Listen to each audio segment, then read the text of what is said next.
أعوذ بالله من الشيطان الرجيم بسم الله الرحمن الرحيم الحمد لله رب العالمين والصلاة والسلام على نبينا محمد وعلى آله وصحبه اجمعین اما بعد۔ آج اللہ رب العزت کے فضل و کرم سے ہم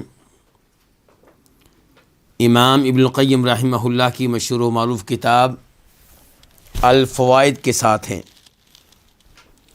اور اس کتاب کا وہ ایڈیشن جس کے محقق شیخ عزیر شمس رحمہ اللہ ہیں، اس کے لحاظ سے اس کا صفحہ نمبر بنتا ہے 87 اور اس کتاب کا جو دوسرا ایڈیشن ہے اس کے اعتبار سے اس کا صفحہ نمبر بھی میں آپ کو بتانا چاہوں گا۔ دوسرے ایڈیشن کے اعتبار سے اس کا صفحہ نمبر بنتا ہے 129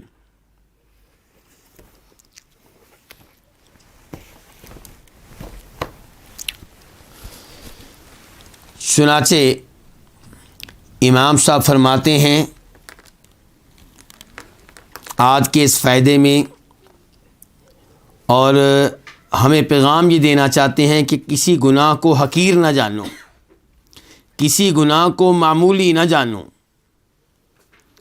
اور ایسا نہیں ہونا چاہیے کہ آپ صرف اللہ کی رحمت کی طرف دیکھتے رہیں، اللہ کی مغفرت کی طرف دیکھتے رہیں، اور یہ خیال کرتے رہیں کہ اللہ تواب ہے، اللہ غفار ہے، اللہ غفور ہے، اللہ رحمان ہے، اللہ رحیم ہے، اور یہ بھول جائیں کہ اللہ پکڑنے پہ آئے تو اللہ کی پکڑ بڑی سخت ہے۔ چنانچہ امام صاحب کہتے ہیں یا مغروراً بالامانی، آرزوؤں کے دھوکے میں رہنے والے شخص،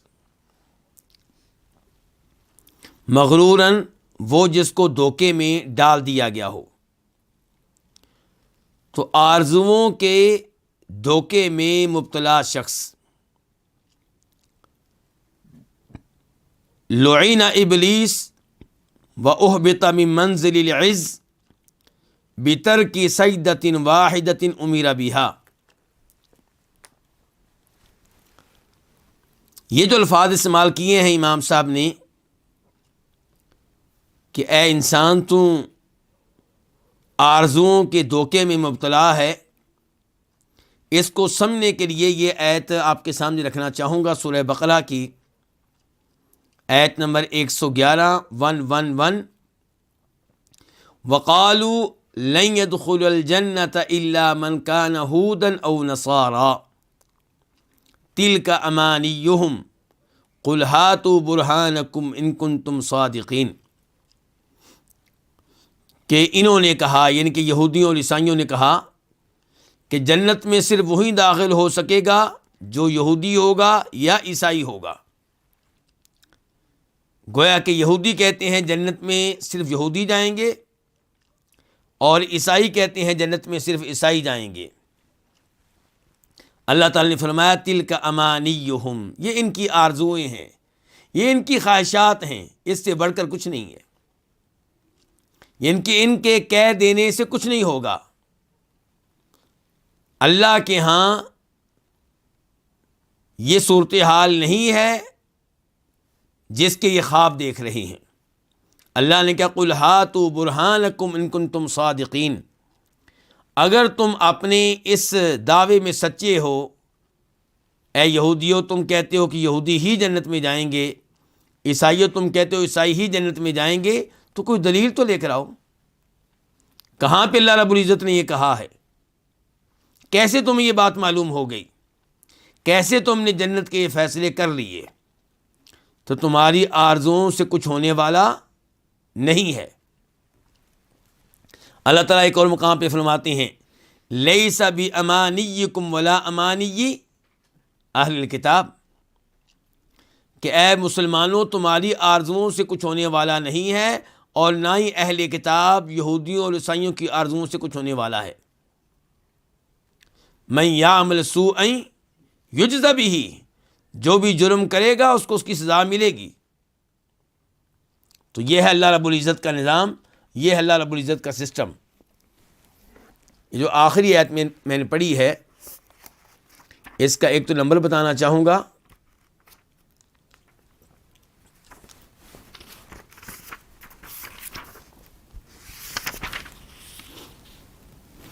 جی ہاں، یہ سورہ نساء آیت نمبر 123 123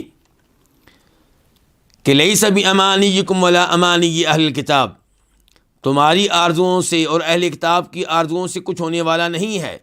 من یعمل سوءا یجز بہ، جو بھی برا عمل کرے گا اس کو اس کی سزا ملے گی۔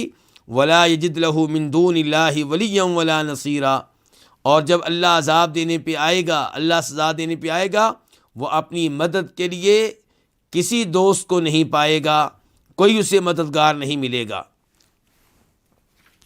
پھر فرمایا اللہ نے وَمَن يَعْمَلْ مِنَ الصَّالِحَاتِ مِن ذَكَرٍ أَوْ أُنثَىٰ وَهُوَ مُؤْمِنٌ فَأُولَٰئِكَ يَدْخُلُونَ الْجَنَّةَ وَلَا يُظْلَمُونَ نَقِيرًا، البتہ جو نیک اعمال بجا لائے، مرد ہو یا عورت ہو، صاحب ایمان، یعنی کہ تمام نبیوں پہ ایمان ہو، موسیٰ علیہ السلام پہ بھی، عیسیٰ علیہ السلام پہ بھی، اور محمد رسول اللہ صلی اللہ علیہ وسلم پہ بھی، تو ایمان لائے ہر اس چیز پہ جس پہ ایمان لانا ضروری ہے۔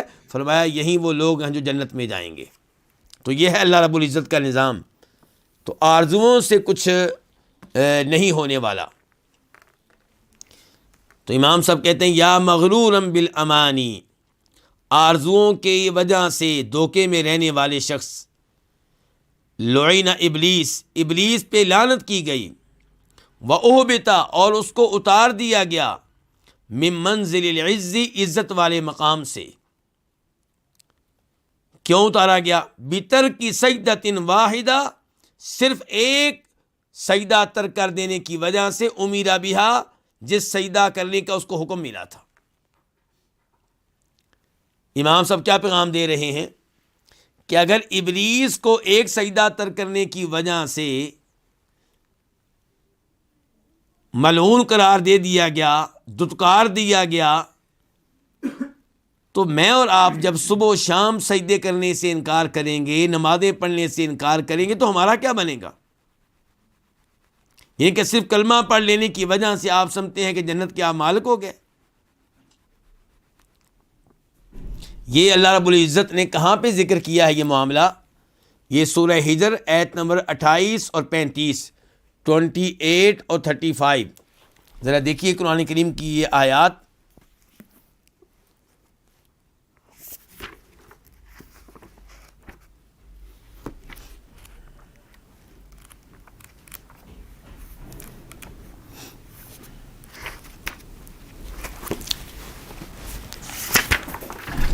اللہ تعالیٰ فرما رہے ہیں یہاں پہ وَإِذْ قَالَ رَبُّكَ لِلْمَلَائِكَةِ إِنِّي خَالِقٌ بَشَرًا مِّن صَلْصَالٍ مِّنْ حَمَإٍ مَّسْنُونٍ، کہ اللہ رب العزت نے فرشتوں سے کہا کہ میں ایک بشر کو، ایک انسان کو پیدا کرنے والا ہوں ایک ایسی مٹی سے جس سے آواز آتی ہوگی، بجنے والی مٹی، اور وہ مٹی جس سے میں بناؤں گا اس انسان کو بدبودار ہوگی، سیاہ ہوگی۔ فَإِذَا سَوَّيْتُهُ، جب میں اس کو بنا لوں، برابر برابر کر دوں، وَنَفَخْتُ فِيهِ مِن رُوحِي، اور اس میں روح پھونک ڈالوں، فَقَعُوا لَهُ سَاجِدِينَ، تو تم سب نے اسے سجدہ کرنا ہے، سجدہ کرتے ہوئے گر پڑنا ہے۔ فَسَجَدَ الْمَلَائِكَةُ كُلُّهُمْ أَجْمَعُونَ، سب کے سب فرشتوں نے سجدہ کیا، الا ابلیس، لیکن ابلیس نے سجدہ نہیں کیا۔ اس کا مطلب یہ ہے کہ ابلیس کو بھی سجدہ کرنے کا حکم تھا، اگرچہ وہ فرشتوں میں سے نہیں ہے۔ ابا ان یکون مع الساجدین، اس نے سجدہ کرنے والوں کے ساتھ مل کر سجدہ کرنے سے انکار کر دیا۔ تو یہ ہے جو امام صاحب کہہ رہے ہیں کہ اس نے ایک سجدہ کرنے سے انکار کیا۔ قال، تو اللہ نے کہا یا ابلیس، اے ابلیس، ما لک الا تکون مع الساجدین، تو نے سجدہ کیوں نہیں کیا؟ قال لم اکن لاسجد لبشر خلقته من صلصال من حمأ مسنون، کہ میں اسے سجدہ نہیں کر سکتا جو پیدا ہوا کس سے؟ مٹی سے، بدبودار مٹی سے، سیاہ مٹی سے۔ اللہ نے کہا فاخرج منہا فانک رجیم، یہاں سے نکل جا، تو دھتکارا ہوا ہے، تو مردود ہے۔ وَإِنَّ عَلَيْكَ اللَّعْنَةَ إِلَىٰ يَوْمِ الدِّينِ، اور تجھ پہ لعنت برستی رہے گی کب تک؟ قیامت تک۔ تو یہ سورہ ہجر آیت نمبر 28 سے لے کے 35 تک۔ تو یہاں پہ دیکھیے کہ ابلیس کے ساتھ کیا کچھ ہوا ہے ایک سجدہ ترک کر دینے کی وجہ سے۔ تو اے مسلمان، اے کلمہ پڑھنے والے، تو 5 وقت کی نمازیں نہ پڑھے تو تجھے ڈر نہیں لگتا؟ تو اللہ رب العزت سے ڈرتا نہیں ہے، اس کے عذاب سے ڈرتا نہیں ہے، آرزوؤں میں زندگی گزار رہا ہے کہ بس کلمہ پڑھ لیا، میں جنت کا مالک ہوں، جنت کا ٹھیکیدار ہوں۔ اس کے بعد کہتے ہیں وَأَخْرَجَ آدَمَ مِنَ الْجَنَّةِ بِلُقْمَةٍ تَنَاوَلَهَا، اللہ رب العزت نے آدم علیہ السلام کو جنت سے نکال دیا۔ کس وجہ سے؟ صرف ایک لقمے کی وجہ سے، تناولہا، جسے انہوں نے لیا، جسے انہوں نے تناول کیا، جسے انہوں نے اپنے منہ میں ڈالا۔ یہ معاملہ کہاں پہ آیا ہے؟ یہ آپ دیکھ سکتے ہیں سورہ اعراف آیت نمبر 22 دیکھیے ذرا۔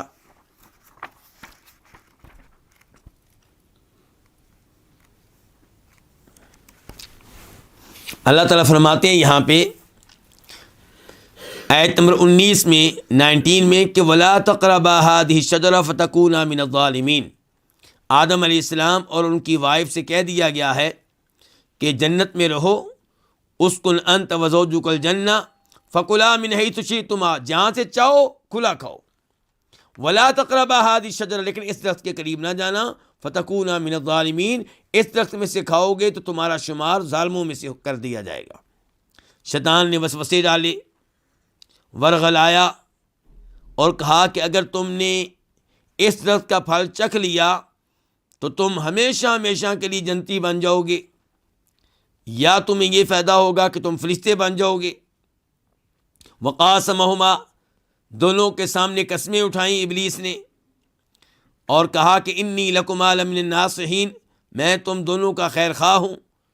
فدلاہما بغرور، یوں دھوکہ دے کر انہیں ان کے مقام و مرتبے سے اتار ڈالا۔ فلما ذاق الشجرہ، جی آیات آپ کے سامنے آ چکی ہیں، عبد المحسن بھائی کو اللہ جزائے خیر دے کہ انہوں نے یہ آیات آپ کے سامنے ڈال دی ہیں۔ فلما ذاق الشجرہ، جب دونوں نے اس درخت کا پھل چکھا تو بدت لہما سوآتہما، تو ان کا لباس اتر گیا، شرمگاہیں ننگی ہو گئیں۔ وطفقا یخصفان علیہما من ورق الجنہ، اور اپنے اوپر جنت کے پتے ڈالنے لگے۔ وَنَادَاهُمَا رَبُّهُمَا، اور ان کے رب نے ان کو آواز دی، أَلَمْ أَنْهَكُمَا عَنْ تِلْكُمُ الشَّجَرَةِ، کیا میں نے تم دونوں کو اس درخت کے قریب جانے سے منع نہیں کیا تھا؟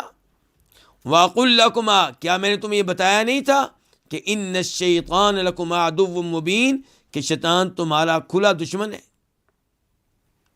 تو یہ ہے وہ جس کا تذکرہ کر رہے ہیں امام صاحب، کیا فرما رہے ہیں کہ وَأَخْرَجَ آدَمَ مِنَ الْجَنَّةِ، اللہ نے آدم علیہ السلام کو جنت سے نکال دیا، بِلُقْمَةٍ، صرف ایک لقمے کی وجہ سے، تناولہا، جسے انہوں نے تناول کیا، جسے انہوں نے لیا، جسے انہوں نے کھایا۔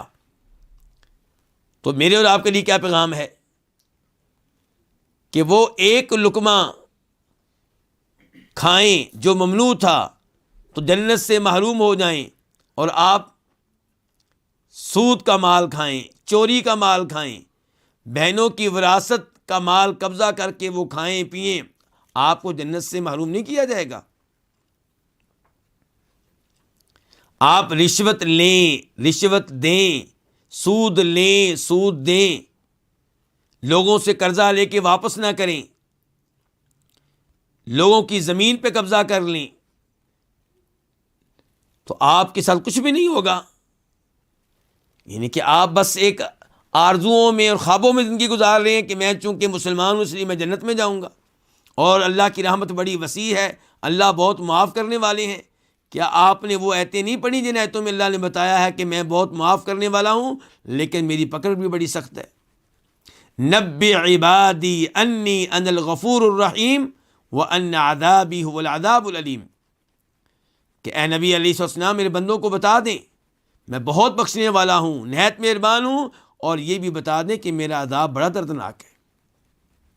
اللہ رب العزت جہاں پہ رحمان و رحیم ہیں، غفار و غفور ہیں، وہاں پہ اللہ رب العزت جبار بھی ہیں، منتقم بھی ہیں، یہ نہیں بھولنا چاہیے۔ کہتے ہیں امام صاحب وحجب القاتل عنها بعد ان رآها عیانا بملء کف من دم، اللہ رب العزت نے قاتل کو محروم کر دیا، عنہا اس سے، کس سے؟ جنت سے، بعد ان رآہا اس کے جنت کو دیکھ لینے کے بعد، وہ جنت دیکھ رہا ہے، جنت اسے نظر آ رہی ہے، لیکن اللہ نے جنت میں داخل ہونے کی اجازت نہیں دی، جنت سے اسے محروم کر دیا۔ کیوں؟ جرم کیا تھا؟ بملء کف من دم، کیونکہ اس نے ایک ہتھیلی بھر خون بہایا تھا۔ کف ہتھیلی، مل بھری ہوئی، دم خون کی، یعنی کہ ایک آدمی کو قتل کیا تو قتل کرتے ہوئے کتنا خون نکل آئے گا؟ ایک ہتھیلی بھر جائے گی۔ تو ایک ہتھیلی خون بہانے کی وجہ سے اسے جنت سے محروم کر دیا، اور قرآن میں اعلان ہو گیا کہ وَمَن يَقْتُلْ مُؤْمِنًا مُتَعَمِّدًا فَجَزَاؤُهُ جَهَنَّمْ، کہ جو کسی مومن کو جان بوجھ کر قتل کرے تو اس کا ٹھکانہ کیا ہے؟ جہنم، ہمیشہ ہمیشہ رہے گا۔ وغضب اللہ علیہ، اور اللہ اس پہ ناراض، ولعنہ، اللہ کی اس کے اوپر لعنت، اور اس کے لیے عذاب عظیم تیار ہے۔ اور ایک حدیث میں آتا ہے کہ لزوال الدنیا اہون علی اللہ من قتل مؤمن بغیر حق، کہ پوری دنیا کا ختم ہو جانا یہ اللہ تعالیٰ کے لیے معمولی چیز ہے، لیکن ایک مومن کو ناجائز طور پہ قتل کرنا یہ اللہ تعالیٰ کے لحاظ سے بہت بڑا جرم ہے۔ میں اس حدیث کا نمبر درج نہیں کر سکا، لیکن حدیث صحیح ہے۔ اور ایسے ہی آپ جانتے ہیں مشہور و معروف حدیث ہے بخاری مسلم کی کہ اللہ کے نبی علیہ الصلوۃ والسلام نے کہا اجتنبوا السبع الموبقات، 7 ان گناہوں سے بچو جو انسان کو تباہ و برباد کر دینے والے ہیں، ہلاک کر دینے والے ہیں۔ ان میں سے کیا ہے؟ کسی مسلمان کو ناجائز طور پہ قتل کرنا۔ تو امام صاحب نے بتایا ہے کہ جس نے ایک کو قتل کیا جنت سے محروم ہو گیا، جہنم اس کا ٹھکانہ بن گیا۔ تو آپ کئی لوگوں کو اڑا دیتے ہیں، قتل کر دیتے ہیں، تو آپ پھر بھی جنت کے مالک، پھر بھی جنت کے وارث، پھر بھی جنت کے ٹھیکیدار۔ چوتھے نمبر پہ امام صاحب کہتے ہیں وَأَمَرَ بِقَتْلِ الزَّانِي أَشْنَعَ الْقِتْلَاتِ بِإِيلَاجِ قَدْرِ الْأُنْمُلَةِ فِي مَا لَا يَحِلُّ، وَأَمَرَ، اور اللہ نے حکم دیا ہے، بقتل زانی، زنا کرنے والے کو قتل کرنے کا۔ کون سا قتل؟ عام قتل نہیں، اشنع القتلات، بدترین قسم کا قتل، کبھی ترین قسم کا قتل۔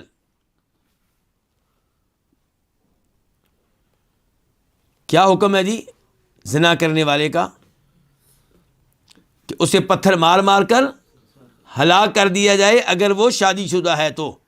اگر ایک دفعہ اس کی شادی زندگی میں ہوئی ہے اور اس کے باوجود اب وہ کسی کے ساتھ زنا کرتا ہے، بدکاری کرتا ہے، تو پتھر مار مار کر اسے ہلاک کر دیا جائے۔ دلیل کیا ہے؟ اس بارے میں باقاعدہ آیت تھی جو قرآن کریم میں ہوا کرتی تھی، اب اس کی تلاوت منسوخ ہو گئی ہے، حکم اب بھی باقی ہے۔ کہ الشیخ والشیخۃ اذا زنیا فرجموہما البتہ نکالا من اللہ، کہ شادی شدہ مرد ہو یا شادی شدہ عورت اگر وہ بدکاری کرتے ہیں تو انہیں پتھر مار مار کر ہلاک کر دو، یہ اللہ تعالیٰ کی طرف سے ان کے لیے عبرتناک سزا ہے۔ اس آیت کا ثبوت دیکھنے کے لیے آپ سنن ابن ماجہ دیکھیں، حدیث نمبر ہے 2553 2553، اور بخاری شریف دیکھ لیں، وہاں پہ نمبر ہے 6829 6829۔ بخاری کی جب یہ روایت آپ کھولیں گے تو آپ کو پتہ چلے گا جناب عمر فاروق نے باقاعدہ خطبہ دیا، صحابہ کرام کثرت سے موجود تھے، کہا کہ شادی شدہ ہونے کے باوجود زنا کرنے والے کو سنسار کیا جائے گا، یہ وہ سزا ہے جو اللہ نے بطور آیت نازل کی، قرآن کا حصہ تھی، ہم تلاوت کرتے رہے، ہم اس کو پڑھتے رہے، ہم نے اس کو یاد کیا، پھر اللہ کے رسول علیہ السلام نے اس آیت پہ عمل کیا، سنسار کیا اپنے زمانے میں ان لوگوں کو جنہوں نے بدکاری کی تھی۔ ابو بکر صدیق نے بھی اس پہ عمل کیا، میں نے بھی اس پہ عمل کیا ہے، میں بھی سنسار کر رہا ہوں۔ مجھے خطرہ یہ ہے کہ جب زمانہ گزر جائے گا کئی لوگ اس کا انکار کر دیں گے، چنانچہ وہ اس آیت کا انکار کرنے کی وجہ سے گمراہ ہو جائیں گے جسے اللہ نے اتارا۔ اور آج آپ دیکھ لیں جاوید احمد غامدی صاحب کو، ان کے پورے گروپ کو، یہ نہیں مانتے اس سزا کو، اور اس قسم کے کئی لوگ آپ کو مل جائیں گے۔ تو بہرحال کہنے کا مطلب یہ ہے کہ یہ ہے سزا اس آدمی کی جس کی ایک دفعہ شادی ہوئی، چاہے بعد میں اس کی بیوی رہی نہ رہی، طلاق ہوئی یا جو بھی ہوا، اب اگر وہ بدکاری کرے گا تو اس کی سزا یہ ہے کہ اسے پتھر مار مار کر ہلاک کر دیا جائے۔ اتنی شدید سزا کیوں، کس لیے؟ یہ ہے اہم سوال جو امام صاحب ہمیں دینا چاہتے ہیں۔ کہتے ہیں بِعِلَاجِ قَدْرِ الْأُنْمُلَةِ فِي مَا لَا يَحِلُّ، علاج کا معنی ہوتا ہے داخل کرنا۔ الانملہ کہتے ہیں انگلی کے پورے کو۔ تو یہ سزا کیوں مل رہی ہے زانی کو؟ بِعِلَاجِ قَدْرِ الْأُنْمُلَةِ، کیونکہ اس نے انگلی کے پورے کے برابر اپنی شرمگاہ کو داخل کیا تھا، فی ما لا یحل، اس مقام میں، اس جگہ جہاں داخل کرنا حلال نہیں تھا۔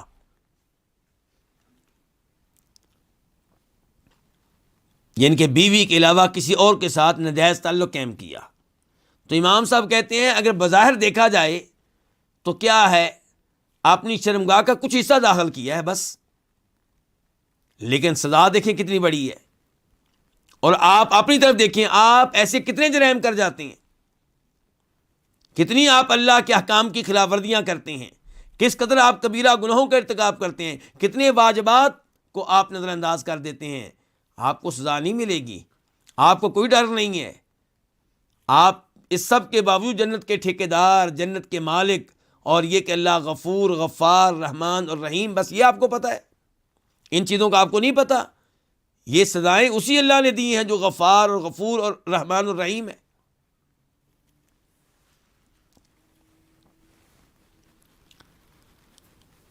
کہتے ہیں وَأَمَرَ بِإِيسَاعِ الظَّهْرِ سِيَاطًا بِكَلِمَةِ قَذْفٍ أَوْ بِقَطْرَةٍ مِّن مُسْكِرٍ، اور اس نے حکم دیا، کس نے؟ اللہ رب العزت نے۔ وَأَمَرَ، اللہ رب العزت نے حکم دیا، بِإِيسَا، یہ عیسیٰ کیا لفظ ہے؟ یہ اوسع کا مصدر ہے۔ اوسع کا کیا ہے؟ مصدر ہے۔ وسعت دینا، کشادہ کر دینا، پھیلا دینا۔ الظہر کس کو کہتے ہیں؟ پشت کو، کمر کو۔ سیاطن صوت کی جمع ہے، کس کو؟ کوڑے۔ بکلمۃ قذف، قذف کس کو کہتے ہیں؟ تہمت لگانا، کسی پہ بدکاری کی تہمت لگانا۔ اچھا، کوئی کسی پہ بدکاری کی تہمت لگائے تو اس کی سزا کیا ہے؟ یہ سورہ نور، کون سی سورہ؟ سورہ نور، آیت نمبر 4۔ والذین یرمون المحصنات ثم لم یأتوا بأربعة شہداء فاجلدوہم 80 جلدہ ولا تقبلوا لهم شہادۃ ابدا واولئک هم الفاسقون، کہ وہ لوگ جو تہمت لگائیں پاک دامن عورتوں پہ اور پھر تہمت کو ثابت کرنے کے لیے 4 مرد گواہ نہ لا سکیں، تو ایسے تہمت لگانے والوں کو 80 کوڑے مارو۔ کتنے کوڑے جی؟ 80 کوڑے، 1 نہیں، 10 نہیں، 20 نہیں، 80۔ جسم ہمارا کتنا ہے جی؟ 5 فٹ کا، اس میں سے کوڑے کہاں لگنے ہیں زیادہ تر؟ کمر پہ، اور کمر کا سائز کتنا ہے وہ آپ کے سامنے ہے۔ اس تھوڑی سی جگہ پہ 80 کوڑے لگنے ہیں۔ فرمایا دوسرے نمبر پہ ایسے مجرموں کی کسی اور کیس میں شہادت بھی قبول نہیں کرنی، کیونکہ یہ ناقابل اعتبار ہیں۔ تو یہ سزا ہے اس کی جو کسی پہ تہمت لگائے۔ اب آپ آ دیں اس پہ جو شراب پیے، اس کی کیا سزا ہے جی؟ اس کے بارے میں بھی ایک روایت آپ کے سامنے رکھوں گا، مسلم شریف کی حدیث ہے 1707 1707، اور راوی ہیں امیر المؤمنین جناب علی رضی اللہ تعالی عنہ، اور یہ جو بات وہ کرنے لگے ہیں وہ کر رہے ہیں جناب عثمان بن عفان کے زمانے میں۔ جناب عثمان بن عفان کے زمانے میں جناب عثمان بن عفان کے حکم پہ انہوں نے ایک شخص کو شراب پینے کی وجہ سے کوڑے لگائے۔ کنہوں نے لگائے؟ جناب علی نے رضی اللہ تعالیٰ عنہ۔ کس کے زمانے میں؟ جناب عثمان بن عفان کے زمانے میں۔ اس سے آپ اندازہ لگا سکتے ہیں کہ دونوں کا آپس میں تعلق کتنا اچھا ہے۔ کوڑے لگانے کے بعد کہتے ہیں کہ جلد النبی صلی اللہ علیہ وسلم 40، کہ نبی علیہ الصلوۃ والسلام نے شراب پینے والے مجرم کو 40 کوڑے مارے۔ کتنے کوڑے مارے؟ 40۔ وجلد ابو بکر 40، اور ابو بکر رضی اللہ عنہ نے بھی 40 کوڑے مارے۔ وعمر 80، لیکن عمر فاروق رضی اللہ عنہ نے اپنے زمانے میں شراب پینے والے مجرم کو 80 کوڑے مارے تھے۔ وَكُلٌّ سُنَّةٌ، کہتے ہیں وہ بھی ٹھیک ہے، یہ بھی ٹھیک ہے عمل، 40 والا بھی ٹھیک ہے، 80 والا بھی ٹھیک ہے، لیکن وَهَذَا أَحَبُّ إِلَيَّ، لیکن یہ مجھے زیادہ محبوب ہے 40 والا عمل، کیونکہ کس نے کیا ہے؟ اللہ کے نبی علیہ الصلوۃ والسلام نے کیا ہے۔ جناب عمر فاروق والے عمل کو کیوں درست قرار دیا؟ کیونکہ جناب عمر فاروق نے اپنے زمانے میں باقاعدہ صحابہ کرام سے مشورہ کیا تھا، میٹنگ کی تھی کہ لوگ کثرت سے شراب پینا شروع ہو گئے ہیں، یعنی کہ 40 کوڑوں سے ڈر نہیں رہے، تو کیا کیا جائے ان کا؟ تو صحابہ کرام نے مشورہ دیا تھا، عبد الرحمن بن عوف نے مشورہ دیا تھا، جو عشرہ مبشرہ میں سے ہیں، کہ امیر المؤمنین جو شراب پی لیتا ہے نشے میں ہونے کی وجہ سے وہ بڑی بکواس کرتا ہے، گندی باتیں کرتا ہے، تہمتیں لگاتا ہے، اور تہمت لگانے والے کی سزا قرآن نے کتنی بتائی ہے؟ 80 کوڑے، تو اس کو بھی پھر 80 کوڑے مارے۔ تو جناب عمر فاروق نے اپنے زمانے میں 80 کوڑے مارے اس کو جو شراب پیے، تو 40 کوڑے تو ہو گئے حدیث کے مطابق، اور 40 بطور تعزیر آپ کہہ لیں۔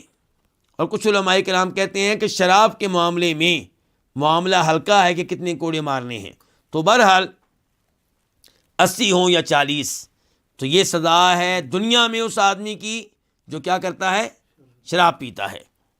اب امام صاحب کی بات سنیے کیا کہہ رہے ہیں، کہتے ہیں وَأَمَرَ، اور حکم دیا اللہ تعالیٰ نے، بِإِيسَاءِ الظَّهْرِ سِيَاطًا، کمر کو، پشت کو کوڑوں سے بھر دینے کا۔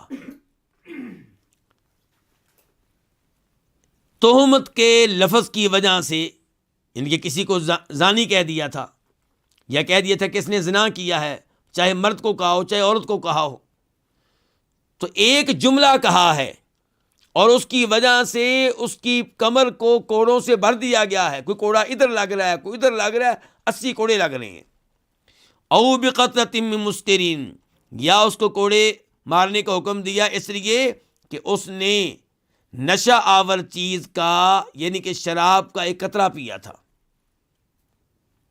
ایک قطرہ شراب کا کوئی پی لے تو اس کی کمر کو کوڑوں سے بھر دیا جائے، اور کوئی کسی پہ تہمت لگاتے ہوئے ایک جملہ کہے، اس کی کمر کو کوڑوں سے بھر دیا جائے، اور آپ جو مرضی کریں، اس سے بھی بڑے جرائم کریں، اور آپ کی جنت پکی، اور آپ یہی کہیں کہ اللہ غفور ہے، اللہ رحمان ہے، اللہ رحیم ہے، اور یہ بھول جائیں کہ اللہ کا غضب کتنا شدید ہے، اور جس پہ اللہ کی لعنت ہو جائے تو اس کے ساتھ اللہ کیا معاملہ کرتے ہیں۔ تو اگر ایسا ہے تو آپ آرزوؤں میں ہیں اور خوابوں کی دنیا میں رہ رہے ہیں۔ تو اسی لیے شروع میں کیا کہا تھا، یا مغرورن بالامانی، یہاں سے آغاز کیا امام صاحب نے اس فائدے کا کہ آرزوؤں کی دنیا میں رہنے والے، اپنی آرزوؤں کے دھوکے میں رہنے والے۔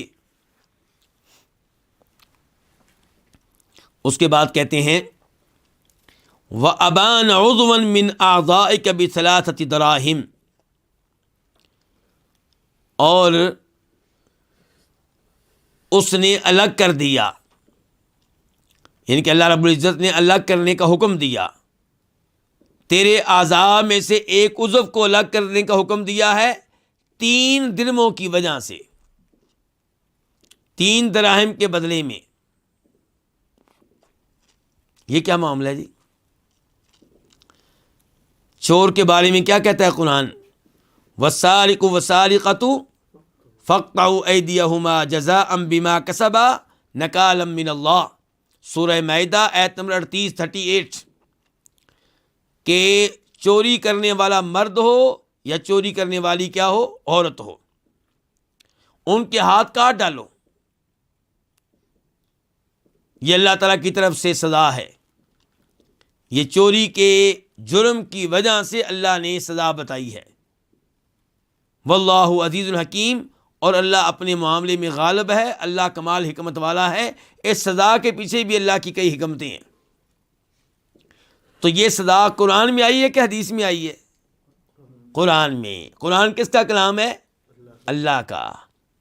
اور اللہ نے یہ سزا دینے کا اعلان کیا کن کے لیے؟ ایمان والوں کے لیے۔ یہ نہیں کہا کہ کافروں کے لیے، کافر چوری کرے تو یہ سزا ہے۔ اگر مسلمان سلطنت میں کافر رہتا ہے، وہ یہ کام کرتا ہے، اس کو بھی یہی سزا ملے گی، لیکن بنیادی طور پہ یہ سزا ایک اسلامی ملک کے لیے ہے۔ تو اللہ رب العزت نے یہ نہیں کہا کہ چونکہ اس نے کلمہ توحید پڑھا ہوا ہے کہ چوری بھی کر لے تو اس کو کچھ نہیں کہنا، نہیں کہا اس کا ہاتھ کاٹنا ہے۔ تو امام صاحب ہمیں جھنجھوڑ رہے ہیں، جگا رہے ہیں، خواب غفلت سے بیدار کرنے کی کوشش کر رہے ہیں کہ یہ چیزیں دیکھیں، یہ اسی اللہ رب العزت کی طرف سے ہیں۔ اور آپ کہتے ہیں کہ نہیں جی، چونکہ میں نے کلمہ پڑھا ہوا ہے اور چونکہ اللہ کی رحمت بڑی وسیع ہے۔ یقیناً اللہ کی رحمت بڑی وسیع ہے، جو بھی جنت میں جائے گا اللہ کی رحمت کی وجہ سے جائے گا، لیکن وہ احادیث کیوں بھول جاتے ہیں کہ کئی ایمان والے جنت کی بجائے کہاں جائیں گے؟ جہنم میں جائیں گے۔ یہ الگ بات ہے کہ انہیں بالآخر نکال لیا جائے گا اگر ان کا عقیدہ ٹھیک تھا، لیکن جب تک نکالا جائے گا تب تک کیا بنے گا؟ دنیا کی آگ ہم کتنے منٹ کے لیے برداشت کر سکتے ہیں جی؟ 1 منٹ کے لیے برداشت نہیں کر سکتے، 5 منٹ کے لیے برداشت نہیں کر سکتے۔ اگر 1 گھنٹہ اس آگ میں ہمیں ڈال دیے کیا بنے گا ہمارا دنیا میں اور آخرت میں؟ یقیناً نبی علیہ الصلوۃ والسلام کئی ایسے لوگوں کی شفاعت فرمائیں گے جو کبیرہ گناہوں کا ارتکاب کرتے رہے اور آپ کی شفاعت سے ان کو جہنم سے نکال لیا جائے گا۔ لیکن سوال یہ ہے کہ جب تک جہنم میں رہیں گے تب تک کیا بنے گا؟ کیا ہم بھول گئے ہیں کہ دنیا کی آگ آخرت کی آگ کے مقابلے میں کچھ بھی نہیں ہے؟ وہ تو اس سے کئی گنا تیز ہے، 70 کے قریب۔ تو یہ اللہ نے چور کے ہاتھ کو کاٹنے کا حکم دیا جس نے چوری کتنی کی ہے؟ 3 درہم یا اس سے زیادہ قیمت کی کوئی چیز. تو اب 3 درہم کی کیا حیثیت ہے؟ 3 درہم کے برابر یا اس سے زیادہ قیمتی چیز کوئی چوری کرے تو حکم دے دیا گیا کہ اس کا ہاتھ کاٹ دیا جائے. جو صرف 3 درہم چوری کرے اس کے ہاتھ کاٹنے کا حکم ہے، اور میں اور آپ اس سے کہیں بڑے جرائم کا ارتکاب کرتے ہیں. 3 درہم سے کہیں زیادہ مالیت کی چیزیں ہڑپ کر لیتے ہیں، لوگوں کی چیزوں کا نقصان کر دیتے ہیں.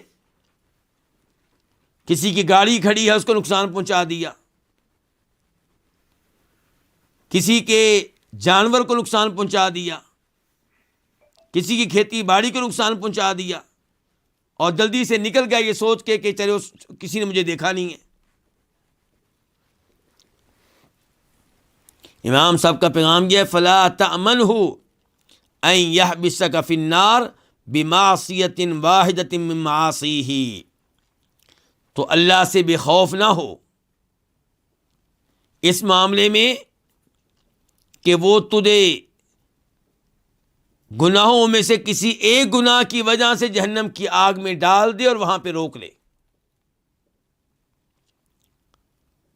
فلا تأمنہ، پس تو اس اللہ رب العزت سے بے خوف نہ ہو اس بات سے کہ یحبسک کہ وہ تجھے روک لے گا فی النار آگ میں، جہنم میں، بمعصیۃ واحدہ من معاصیہ، اس کی نافرمانیوں میں سے کسی ایک نافرمانی کی وجہ سے. معلوم نہیں کہ اللہ کس گناہ کی وجہ سے پکڑ لے. آپ اللہ کی رحمت کی امیدوں پہ گناہ کیے چلے جا رہے ہیں، جب کہ ڈر رہتا ہے کہ اللہ کسی ایک گناہ کی وجہ سے پکڑ لے تو کیا کریں گے. اور پھر اللہ وہ ہے کہ ولا یخاف عقباہا. سورہ شمس آیت نمبر 15 اللہ نے سورہ شمس کے آخر میں بیان کیا کہ صالح علیہ السلام کی قوم نے اس اونٹنی کو ہلاک کر ڈالا جو اللہ نے ان کے لیے نشانی بنا کر بھیجی تھی، ان کے کہنے پہ بھیجی تھی. فدمدم علیہم ربہم بذنبہم فسواہا. اللہ تعالیٰ نے ان کے گناہ کی وجہ سے ان کو پیس ڈالا، ہلا کر کے رکھ دیا، اور ان کی بستی کو برابر کر دیا، نام و نشان باقی نہیں رہا ان کا. اور آخر میں کہا ولا یخاف عقباہا.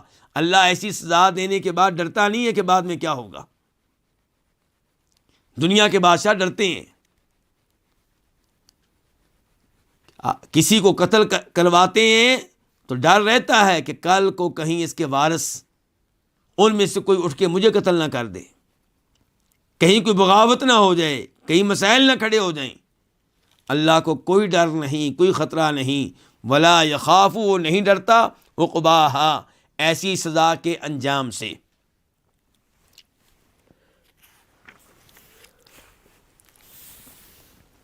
امام صاحب کہتے ہیں دخلت امرأۃ النار فی ہرۃ. ایک عورت صرف ایک بلی کی وجہ سے جہنم کی آگ میں داخل ہوئی. اشارہ ہے اس حدیث کی طرف جس کا بخاری شریف میں نمبر ہے 2365 2365، اور مسلم میں نمبر ہے اس کا 2242 2242. آئیے ذرا اس حدیث کو دیکھتے ہیں.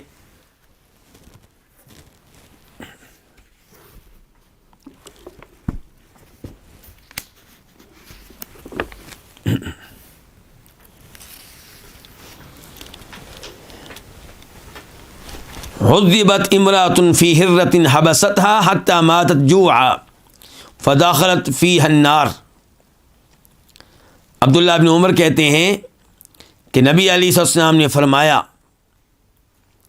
کہ ایک عورت کو عذاب ملا، عذاب دیا گیا فی ہرۃ، صرف ایک بلی کی وجہ سے. بلی، انسان بھی نہیں، ایک بلی کی وجہ سے حبستھا، جس کو اس نے روکے رکھا، حتی ماتت، یہاں تک کہ فوت ہو گئی، جوعا، بھوک سے، یعنی کہ کھانے کے لیے اسے کچھ نہیں دیا، بند کیا ہوا تھا، قید کیا ہوا تھا. فدخلت فیہا النار، تو یہ عورت اس بلی کی وجہ سے جہنم کی آگ میں داخل ہوئی. اور اس سے کہا گیا اس عورت سے لا انتی اطعمتیہا ولا سقیتیہا حین حبستیہا، تو نے بلی کو قید کیا ہوا تھا، باندھا ہوا تھا، روکا ہوا تھا، تو اسے کھانا کیوں نہیں دیا، پینے کے لیے کچھ کیوں نہیں دیا؟ اور اگر تو کچھ نہیں دے سکتی تھی کھانے پینے کے لیے تو چھوڑ کیوں نہیں دیا؟ ولا انتی ارسلتیہا فاکلت من خشاش الارض، چھوڑ دیتی وہ خود ہی اپنے کھانے کو تلاش کر لیتی، دائیں بائیں سے اسے کچھ نہ کچھ مل جاتا۔ تو امام صاحب مجھے اور آپ کو بیدار کر رہے ہیں کہ یہ عورت جہنم میں کیوں گئی ہے؟ ایک بلی کی وجہ سے، اور بلی کو بھی براہ راست مارا نہیں ہے، مارنے میں سبب بنی ہے، یعنی کہ ایسا نہیں کہ گولی چلائی ہو اس کے اوپر، ایسا نہیں کہ تلوار چلائی ہو، لیکن اس کو روکے رکھا ہے، تڑپایا ہے اس کو۔ تو ایسے کتنے گناہ ہیں جو آج کل کیے جا رہے ہیں۔ آج کل تو لوگ اپنے مخالف مسلمان مرد کو پکڑتے ہیں اور تڑپا تڑپا کر مارتے ہیں، ایک ایک عضو کاٹتے ہیں اس کا زندہ حالت میں۔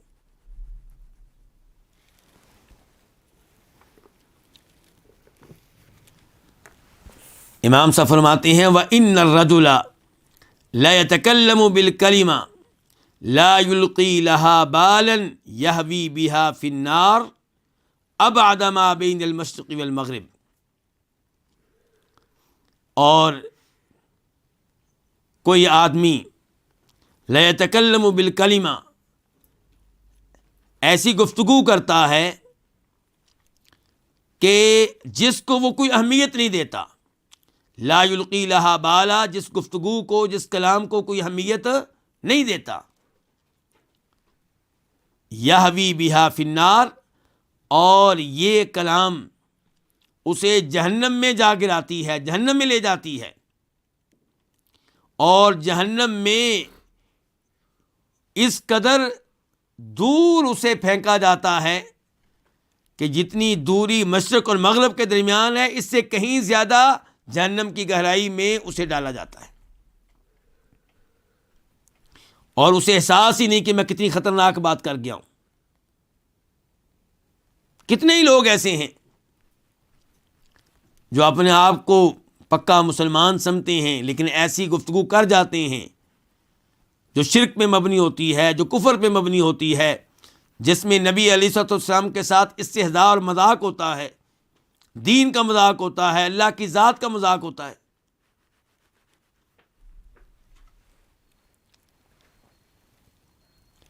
نبی علیہ السلام کے زمانے میں تبوک کی لڑائی کے سفر میں یہ واقعہ پیش آیا تھا کہ کئی ایسے لوگ جو اپنے آپ کو مسلمان ظاہر کرتے تھے، اندر سے منافق تھے، انہوں نے مذاق اڑایا تھا کن کا؟ صحابہ کرام کا، کہ یہ لوگ لڑائی میں بڑے بزدل، کھانے میں بڑے تیز۔ تو ان کے ان الفاظ کو کفر شمار کیا گیا۔ تو ایسے کتنے ہی یعنی کہ ایسے کتنے ہی جملے ہیں جو میں اور آپ ادا کر جاتے ہیں، جن میں مذاق ہوتا ہے اللہ رب العزت کی ذات کا، لطیفوں کے نام پہ ہم اللہ کی ذات کا مذاق اڑا جاتے ہیں، عقیدہ آخرت کا مذاق اڑا جاتے ہیں، جنت جہنم کا مذاق اڑا رہے ہوتے ہیں، یا حوروں کا مذاق اڑا رہے ہوتے ہیں، یا عذاب قبر کا مذاق اڑا رہے ہوتے ہیں۔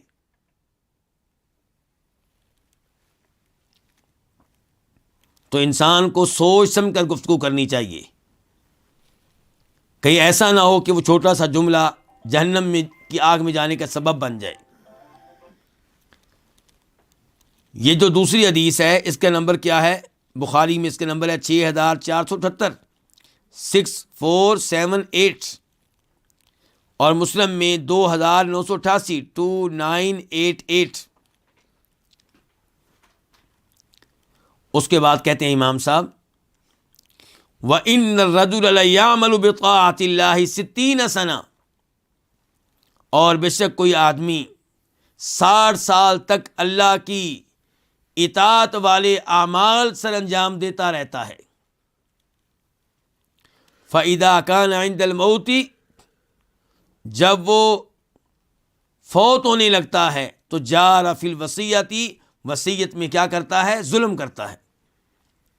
وصیت کرتے ہوئے ظلم کر جاتا ہے، فَيُخْتَمُ لَهُ بِسُوءِ عَمَلِ، تو اس کا اختتام ہوتا ہے برے عمل پہ، فَيَدْخُلُ النَّارِ، تو وہ جہنم میں داخل ہوتا ہے، حالانکہ اس کی 60 سالہ زندگی کس میں گزری؟ اللہ کی اطاعت میں گزری۔ اس حدیث کو روایت کیا کس نے؟ امام ابو داؤد نے، امام ترمذی نے، ابن ماجہ میں اس کا نمبر ہے، ابن ماجہ میں اس کا نمبر ہے 2704 2704، ابو داؤد میں اس کا نمبر ہے 2867 2867۔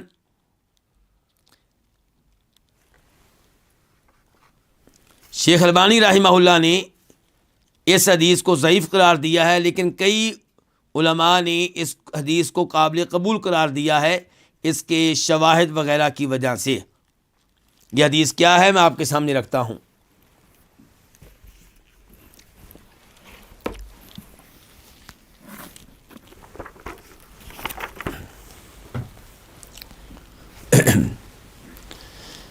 جناب ابو ہریرہ کہتے ہیں کہ اللہ کے رسول علیہ الصلوۃ والسلام نے فرمایا، ان الرجل لیعمل بعمل اہل الخیر 70 سنہ، کہ کوئی آدمی 70 سال تک اہل خیر والے اعمال سر انجام دیتا رہتا ہے، نمازیں پڑھ رہا ہے، صدقہ خیرات کر رہا ہے، تلاوتیں کر رہا ہے،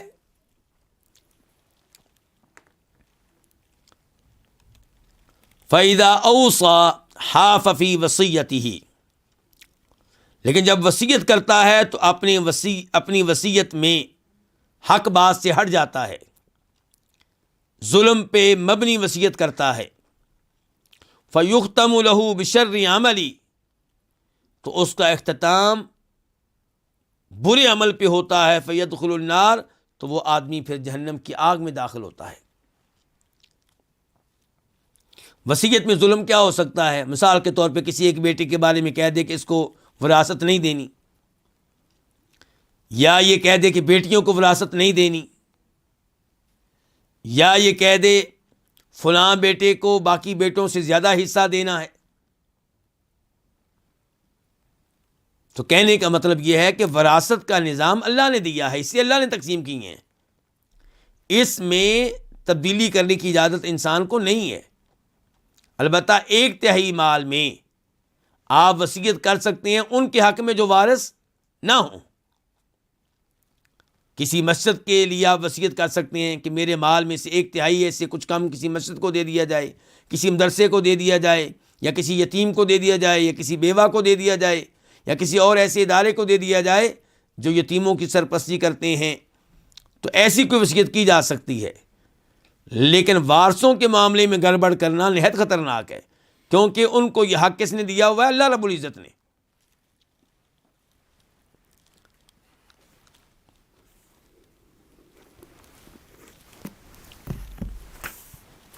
امام صاحب آخر میں کہتے ہیں، العمر بآخرہ والعمل بخاتمتہ، عمر جو ہے انسان کی، وہ انسان کی زندگی کے آخری حصے کے مطابق ہے، اور انسان کا عمل اس کے آخری اعمال کے مطابق ہے۔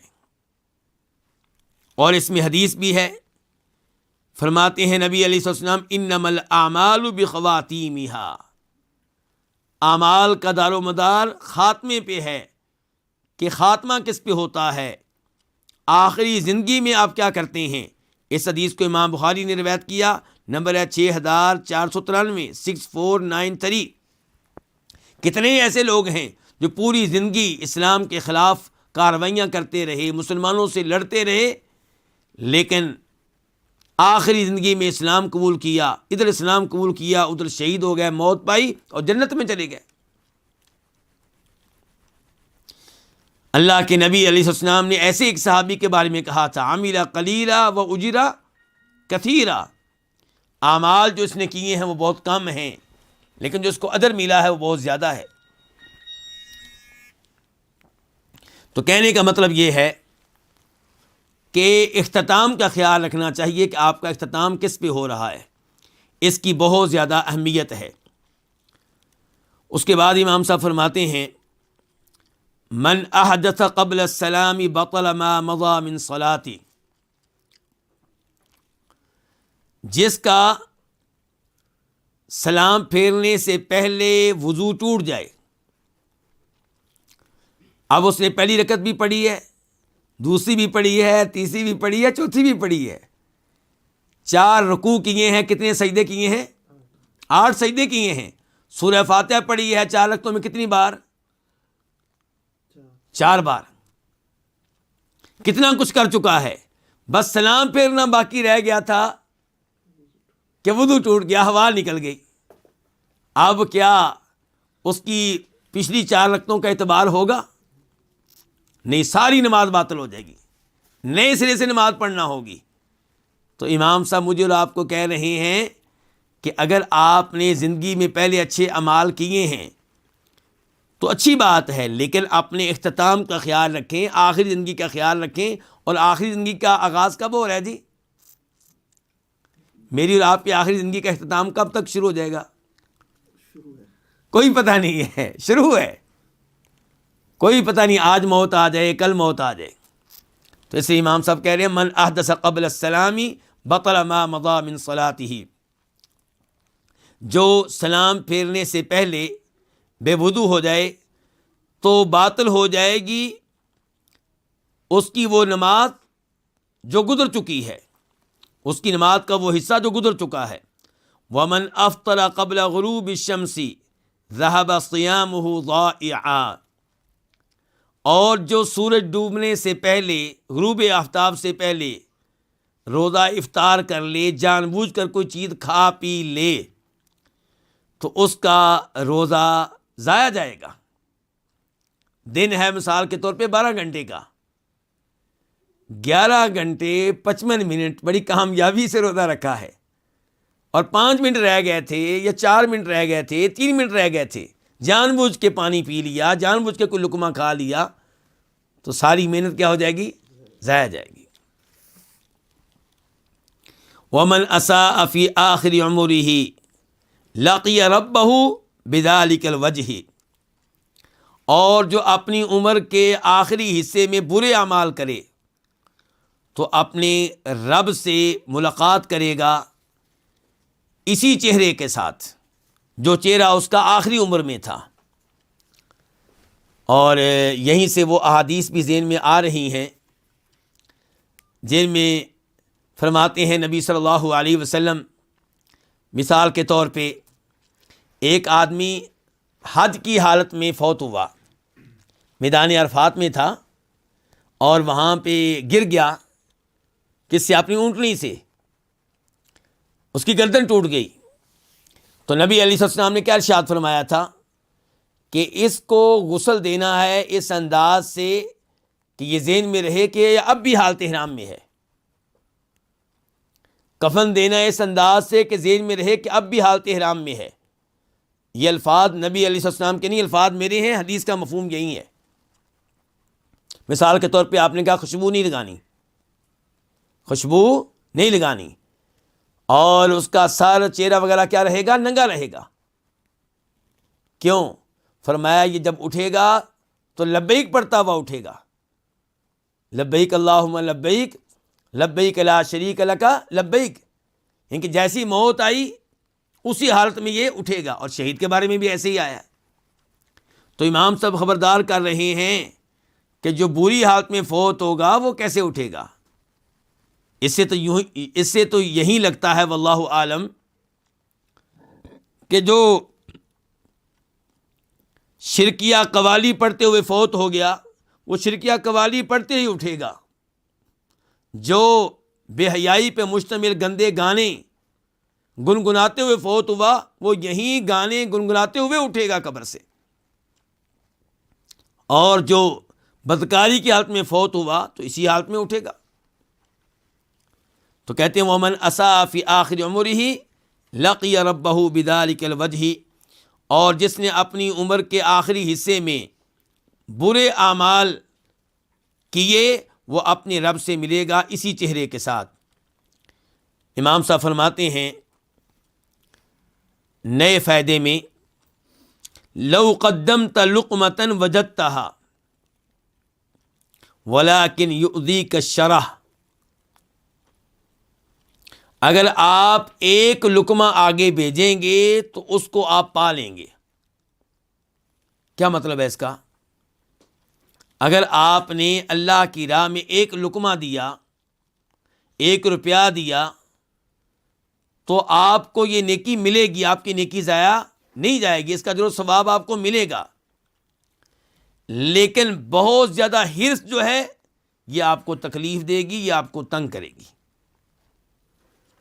یعنی کہ اگر مال اللہ کی راہ میں دیا تو فائدہ ہی فائدہ ہے، اجر و ثواب ملے گا، اور اگر آپ مال کے اوپر حریص بن کر، سانپ بن کر بیٹھے رہے، اللہ کی راہ میں خرچ نہ کیا، تو یہ مال جس کی آپ اتنے حریص بنے ہوئے ہیں یہ آپ کو بڑا تنگ کرے گا۔ کیا ہم نے وہ حدیث نہیں پڑھی جس کا زکوٰۃ سے تعلق ہے؟ بخاری وغیرہ کی حدیث ہے کہ اگر کسی کو اللہ نے مال دیا اور اس نے اس کی زکوٰۃ ادا نہیں کی تو یہ مال کون سی شکل اختیار کر لے گا جی؟ گنجے سانپ کی، اور اس گنجے سانپ کو اس کی گردن کا توق بنا دیا جائے گا، یہ اسے ڈسے گا اور کہے گا انا کنزک انا مالک، میں تمہارا خزانہ ہوں، میں تمہارا وہی مال ہوں۔ اور اللہ تعالیٰ فرماتے ہیں وَلَا يَحْسَبَنَّ الَّذِينَ يَبْخَلُونَ بِمَا آتَاهُمُ اللَّهُ مِنْ فَضْلِهِ هُوَ خَيْرًا لَهُمْ بَلْ هُوَ شَرٌّ لَهُمْ، کہ جو اللہ کے دیے ہوئے مال میں کنجوسی کرتے ہیں وہ اس مال کو بچا کر، جمع کر کے یہ نہ سمجھیں کہ وہ کوئی بہت اچھا کام کر رہے ہیں اور یہ کہ یہ مال ان کے لیے باعث خیر ہوگا، نہیں، یہ مال ان کے لیے شر ثابت ہوگا، بل هو شر لهم سیطوقون ما بخلوا به یوم القیامہ، قیامت کے دن اسی مال کو جس میں کنجوسی کر رہے ہیں ان کے گلے کا توق بنا دیا جائے گا۔ امام صاحب فرماتے ہیں کم جاء الثواب یسعى الیک، کہ کتنی بار، کتنا زیادہ ثواب آیا، کیسے آیا؟ یسعى الیک، دوڑتے ہوئے تمہاری طرف آیا، تیزی سے تمہاری طرف آیا ثواب۔ فوقف بالباب، وہ تمہارے دروازے پہ آ کے رک گیا، ٹھہر گیا، کیونکہ دروازہ بند تھا۔ فردہ بواب، اس ثواب کو آپ کے دربان نے، آپ کے گیٹ کیپر نے واپس بھیج دیا، اس کو آپ کے گھر میں داخل نہیں ہونے دیا۔ ثواب تو آیا تھا، اللہ کی رحمت آئی تھی اور بڑی تیزی سے آئی تھی، لیکن آپ نے اپنا دروازہ نہیں کھولا، آپ کے سیکورٹی گارڈ نے، آپ کے گیٹ کیپر نے، آپ کے چوکیدار نے اس ثواب کو واپس کر دیا۔ یہ کون سا چوکیدار ہے جی، کون سا دربان ہے جو دروازہ نہیں کھولتا، واپس کر دیتا ہے آئے ہوئے ثواب کو؟ اس کا نام کیا ہے؟ سوف، لعل اور عسا۔ کتنے ہیں جی سیکورٹی گارڈ؟ یہ 3۔ سوف، ان قریب، اذان کی آواز مسجد سے گونجی، اذان کی آواز آپ کے گھر میں آئی، لیکن آپ نے اذان کی دعوت کو قبول نہیں کیا اور آپ نے کہا سوفا، جی پڑھ لوں گا، ابھی بڑا وقت پڑا ہے، پڑھ لوں گا۔ آپ نے ثواب کے اس عظیم موقع کو، سنہری موقع کو کیا کر دیا؟ ضائع کر دیا۔ کس کے ذریعے؟ سوفا کے ذریعے۔ تلاوت کرنے کے مواقع آئے، آپ نے ضائع کر دیے۔ اعتکاف کرنے کے مواقع آئے، آپ نے کہا اس سال نہیں، آئندہ سال۔ داڑھی رکھنے کے مواقع آئے، آپ نے کہا ابھی نہیں، ابھی تو میری عمر تھوڑی ہے، اگلے سال، اس رمضان کے بعد، حج کے بعد، نہیں عمرے کے بعد۔ سوفا، سوفا، ان قریب، ان قریب، ان قریب، اور یہ ان قریب آپ کو لے کر بیٹھ گیا۔ اس نے بہت سے ثواب سے آپ کو محروم کیے رکھا۔ اور ایسے ہی لعل کا معنی کیا ہے؟ امید ہے کہ۔ لعل کے دو معنی ہوتے ہیں، ایک امید ہے کہ اور دوسرا شاید کہ، تو دونوں معنی لیے جا سکتے ہیں۔ یعنی کہ آپ نے کہا امید ہے کہ میں جلد ہی یہ کام شروع کر دوں گا، تلاوت شروع کر دوں گا، فجر کے بعد تلاوت کیا کروں گا، امید ہے کہ جلد ہی میں نمازیں شروع کر دوں گا، امید ہے کہ رمضان کے روزے رکھنے شروع کر دوں گا، یا امید ہے کہ میں یہ گناہ چھوڑ دوں گا، امید ہے کہ میں سود چھوڑ دوں گا۔ لیکن نہیں، اور عسا قریب ہے کہ میں یہ گناہ چھوڑ دوں، قریب ہے کہ میں یہ نیکی شروع کر دوں۔ تو یہ جو الفاظ ہیں ٹرخانے والے، انہوں نے آپ کو تباہ و برباد کر کے رکھ دیا، اور یہی لوگ استعمال کرتے ہیں جب انہیں نصیحت کی جاتی ہے، جب علماء لوگوں کو سمجھاتے ہیں، جب نیک لوگ دعوت دیتے ہیں کہ آؤ نماز کے لیے چلو جی، ان قریب میں شروع کروں گا، کل سے شروع کروں گا، پرسوں سے شروع کروں گا جی، امتحانوں کے بعد شروع کروں گا جی، اگلے مہینے سے شروع کروں گا جی، تو یہ چیزیں انسان کو بہت سی خیر سے محروم کر دیتی ہیں۔ تو امام صاحب کا پیغام یہ ہے کہ نیکی کا موقع آئے تو اس کو غنیمت جانیں، اس کو لیٹ نہ کریں، اذان کی آواز آئے فوراً اٹھیں، نماز کے لیے جائیں۔ آپ کہتے ہیں کل سے شروع کروں گا، کون گارنٹی دے گا کہ کل آپ زندہ ہوں گے؟ آپ کہتے ہیں کہ آئندہ رمضان میں اعتکاف کروں گا، کون گارنٹی دے گا کہ آئندہ رمضان میں آپ زندہ ہوں گے؟ ہو سکتا ہے آپ کی زندگی کا یہی آخری رمضان ہو سکتا ہے آپ کی زندگی کا یہی آخری دن ہو۔ صدقہ خیرات کرنے کے مواقع آتے ہیں، ان کو بھی آپ ضائع کر دیتے ہیں کہ اگلے مہینے کی جو سیلری ملے گی، تنخواہ ملے گی، راتب ملے گا، اس میں سے میں اللہ کی راہ میں دوں گا۔ تو یہ چیزیں انسان کے لیے نقصان دہ ہیں۔ اللہ رب العزت سے دعا ہے کہ اللہ تعالی ہمیں ایسے امور سے محفوظ رکھے جو نیکیاں کرنے میں رکاوٹ ہیں، اور اللہ رب العزت ہمیں توفیق دے کہ ہم گناہوں کے معاملے میں خبردار رہیں اور گناہوں کو معمولی نہ سمجھیں، اور کوئی بھی گناہ ہمارے لیے خطرناک ہو سکتا ہے، قبر کی زندگی کے لحاظ سے بھی، آخرت کے لحاظ سے بھی۔ اللہ تعالی ہمیں ہر طرح کے گناہ سے بچنے کی توفیق دے، اور وہ گناہ جن کے اوپر ہم اصرار کیے ہوئے ہیں، ایک عرصے سے ڈٹے ہوئے ہیں معمولی سمجھ کر، اللہ کرے کہ آج کے درس کے بعد ہم ان کو چھوڑ دیں۔ وصلی اللہ تعالی علی نبینا محمد وعلی آلہ وصحبہ اجمعین۔